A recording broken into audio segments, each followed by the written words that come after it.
des d'un inici amb els tres equips més candidats o favorits a estar dalt i a lluitar les places d'ascens. Ja hem superat aquest tràngol que tots els equips hi han de passar. No l'hem superat amb nota, esperàvem poder-ne treure algun, al final és un 0-3, sobretot els dos primers molt durs perquè no pots ni lluitar al marcador. L'últim, Camp de Mollet, ja és un sabor diferent, perquè ens vam inclús posar per davant a falta de 4 minuts per guanyar el partit, i no va poder ser al final, no? Bueno, al final detalls, però veiem una millora gran en el que és el conjunt, el grup i la manera de jugar també.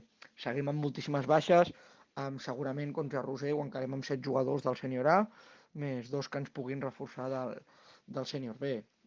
Realment és un problema, al final les lesions formen part d'això i jugadors que encara no han arribat doncs fa que ens trobem en aquesta situació.